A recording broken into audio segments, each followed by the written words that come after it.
I've seen so many posts that bury Monday Night Raw and praise SmackDown Live. So many of them are saying SmackDown Live is the new A show. SmackDown Live is better than Raw. Raw sucks. Raw's boring. Raw's uneventful. Now, me and MTO both think that SmackDown is better than Raw, and for good reason. SmackDown is the superior show.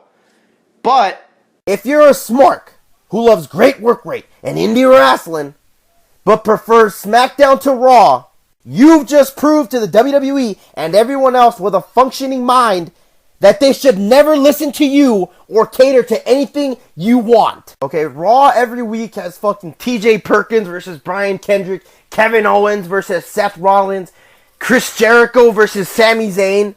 No backstory to it, no reasoning behind it, just here. These are two great wrestlers. Go out there and have a great match. Raw is literally structured exactly the way that Smarks want it. And you can look no further than the rosters. Raw's roster is infested by indie garbage. Look at both rosters for just a split second, okay? Raw is clustered by guys like Kevin Owens, Sami Zayn, Seth Rollins, Neville, Finn Balor, The Club, Charlotte Flair, Cesaro, and the entire fucking crap cruiserweight division.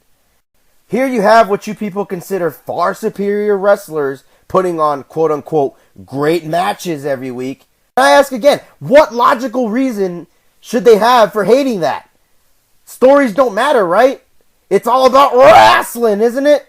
SmackDown literally has no internet darlings aside from AJ Styles. Okay? Every other guy on there is either someone WWE grew from home or someone that Smarks turned on already.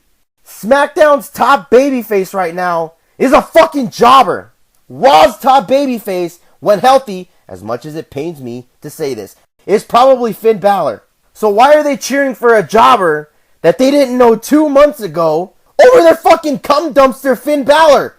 Is it because there's a story for that jobber to go off of and gives them a valid reason to be there? And don't tell me it's because Balor's hurt either. Because when Balor was getting his undeserved, massive, garbage, unhealthy, useless, illogical, retarded, shit-smelling push, he wasn't as over as James Ellsworth. The number one thing that every fucking smark was asking for was what? NXT guys, come up through the ranks. Come save the WWE from everything that's wrong with it. Okay, but look at the Raw roster once again. They got what they wanted. Every fucking main eventer on Raw right now is an NXT jobber. And don't give me that bullshit about Roman Reigns, because Roman Reigns is in the mid-card right now. Speaking of which, every smark asked for Roman Reigns to be moved to the mid-card. Where's Roman Reigns right now? He is the mid-card champion. They wanted Rollins to turn babyface. What happened like a month ago? Seth Rollins turned babyface. And don't even get me started on the fucking cruiserweights, okay? You guys know that I cannot stand the cruiserweights. But think about what all the smarks wanted. After watching the Cruiserweight Classic, they wanted the cruiserweights back. They wanted more flippy shit. And now that they've gotten what they wanted, now that they got their boy, their fucking butt buddy TJ Perkins on the main roster, being the main cruiserweight that they build upon, now it's boring. And they're blaming booking for the cruiserweight sucking, but it's the exact same thing as what the Cruiserweight Classic was. It's two fucking cruiserweights putting on a great match with no story. Like, what else did you want it to be? In the women's division, you wanted nothing but Sasha Banks and Charlotte all fucking day. What is the only match we have gotten since the Raw brand split? But yet, Smarks prefer stuff like Nikki versus Carmella, which, 4 or 5 months ago, if you would have told them that their favorite women's feud right now would be Nikki versus Carmella, they'd call you not a real wrestling fan and they'd tell you to go watch a soap opera. They prefer that over Sasha Banks versus Charlotte. Do you guys ever happen to wonder why that is? Do you happen to wonder why it is that Raw is giving you everything that you asked for, but it's still boring to you, and you still don't care for it, and you still hate it as opposed to SmackDown? It's because you're finally fucking learning that booking is what makes a show good. Not wrestling, booking, writing, Mic work, storytelling, that is what makes a wrestling show. Not this bullshit mentality of finding an excuse to put two wrestlers together and have a 5-star match. Because look at Raw right now. Nobody gives a shit about it, not even the Smarks. And that's exactly what the fuck they're doing with the show. Smackdown, on the other hand, has done a good job of advancing whatever storylines they have. Almost every match you watch on SmackDown has purpose behind it. Even something as stupid as Kenny Dykstra versus Dolph Ziggler actually has something behind it.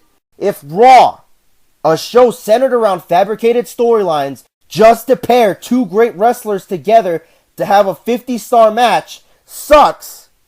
But SmackDown, a show that gives two wrestlers who aren't beloved by everyone on the internet a reason to fight each other and advances every storyline they have on every segment, is awesome. Does that mean that WWE should still cater to you dumb fucks? Has it ever been as clear as right now that Smarks don't know what they want, that they're fucking idiotic, and that now that they've gotten what they wanted, they're still upset by it? This is proof enough that what Vince Russo says is true. No matter what, they're going to keep watching, even if they don't like it, and they don't know what they want. So I think I've ranted on long enough. This video, it's proof to the WWE, I should say, that they need to stop listening to Smarks. I hate having to keep making these videos proving why the WWE should stop listening to Smarks, but I have to, because it's not getting any better.